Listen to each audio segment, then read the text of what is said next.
Reels वाली बहू।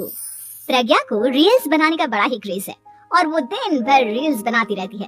खाते पीते घूमते फिरते घर में कॉलेज में रील्स बनाने के कारण प्रज्ञा पूरे कॉलेज में हाईलाइटेड है।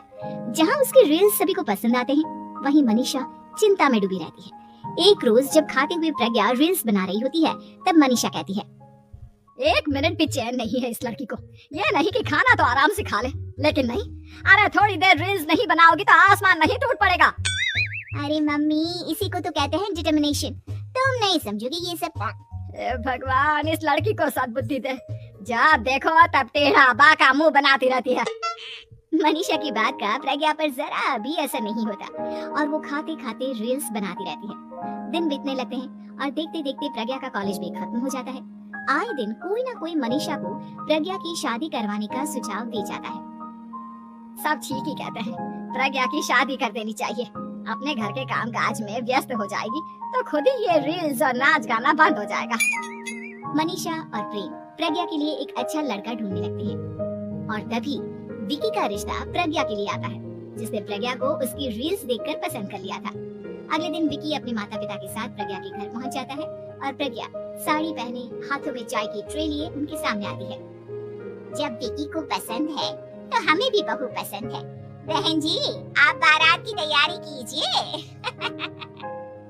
एक बार लड़का लड़की अकेले में बात कर ले तो अच्छा रहेगा। हाँ हाँ, क्यों नहीं। मनीषा विकी को प्रज्ञा के कमरे में भेजती है, जहाँ प्रज्ञा पहले से ही रील्स बना रही होती है।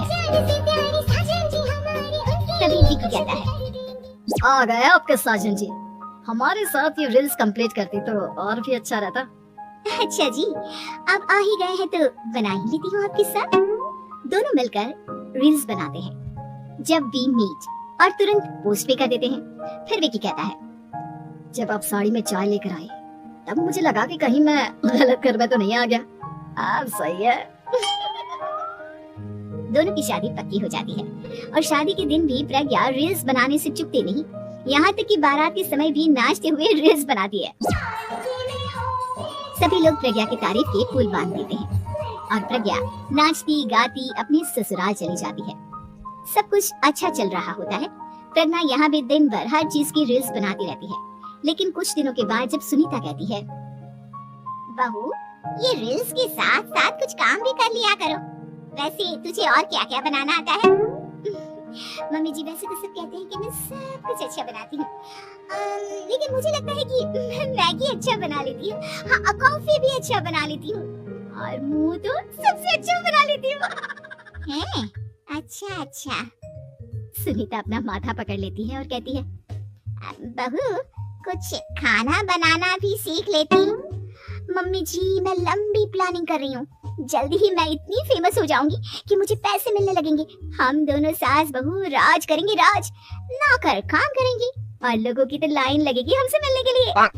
तेरा दिमाग खराब हो गया है क्या बहू? हंसी मजाक तक ठीक है, लेकिन इस तरह घर नहीं चलते। जितना जल्दी हो इस घर के तौर तरीकों को सीख लो। प्रज्ञा मुंह घुमाकर चली जाती है और तुरंत उसी वक्त एक रील बनाती है। ये देख सुनीता का गुस्सा 7वें आसमान पर चला जाता है और विकी के घर आती ही सुनीता उसे सब कुछ बताती है। विकी भी अब प्रज्ञा की इन हरकतों से परेशान हो जाता है। तुम टेंशन मत लो मम्मा, मैं देख लूंगा। विकी कमरे में जाता है तो देखता है कि प्रज्ञा रील्स बना रही है। विकी बड़े ही प्यार से प्रज्ञा से कहता है, प्रज्ञा, इन सब के लिए मैं तुम्हें मना नहीं कर रहा हूँ, लेकिन फिर भी हर वक्त तो ये अच्छा नहीं लगता ना। समझने की कोशिश करो, मुझे भी तुम्हारा थोड़ा वक्त चाहिए। मैं जब ऑफिस से आता हूँ तो मुझे समय देने की जगह इसी में लगे रहते हो। तुम ज्यादा ही सोच रहे हो। तुमने मेरे साथ रील्स